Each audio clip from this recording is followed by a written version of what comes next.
की आता मार्केटमध्ये आपल्याला उद्या कशा पद्धतीने वर्किंग करायचं आहे. उद्या निफ्टीची एक्सपायरी आणि निफ्टीच्या एक्सपायरीला कुठल्या साईडला जास्त मुवमेंट होऊ शकते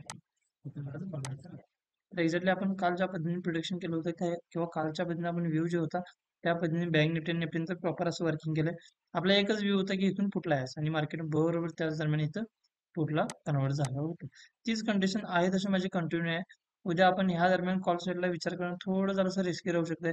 बऱ्याच वेळा इथून रिव्हर्स येऊ शकते किंवा बऱ्याच वेळा इथून पण रिव्हर्स येऊ शकतं. पण ह्या दरम्यान जर रिव्हर्स येत असेल तर तुम्ही इथं पुटला एंट्री करू शकता. एकतर 52,700 जर क्रॉस केलं मग तुम्हाला इथं वन साइड रॅली पण दिसून येऊ शकते बँक निफ्टीमध्ये. जर बँक निफ्टीमध्ये जर वन साइड रॅली दिसत असेल तर निफ्टीमध्ये पण चांगल्या पद्धतीने वन साइड रॅली दिसून येऊ शकते. तर एक्झॅक्टली निफ्टीमध्ये ज्या लेवल्स आता वर्किंग करत आहेत तर निफ्टी जे फॉर्मेशन आहे त्या फॉर्मेशन नुसार असं लक्षात येऊन जाते की मार्केटमध्ये एक बायर स्ट्रॉंग आहे आणि बायर्स मार्केटला 25,000 ह्या लेवलतून घेऊन जाण्यासाठी ट्राईंग करत आहेत.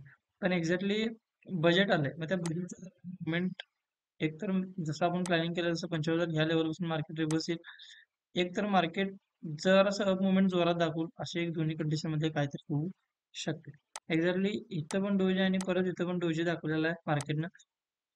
परत आता उद्या कसं ओपनिंग होते बघूया आणि ओपनिंग जर ह्याच्या वरती जर ह्या झोनच्या वरती झालं तर परत तुम्हाला मग 24,660च्या वरती पण रॅली दिसून येऊ शकते.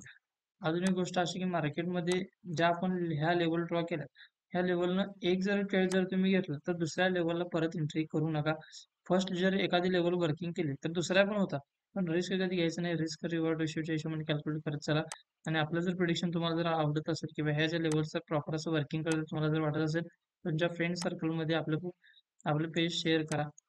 ओके आणि अशाच प्रिडिक्शनसाठी आपल्याला सबस्क्राईब करा आणि बेल आयकॉनला क्लिक करा. थँक्यू.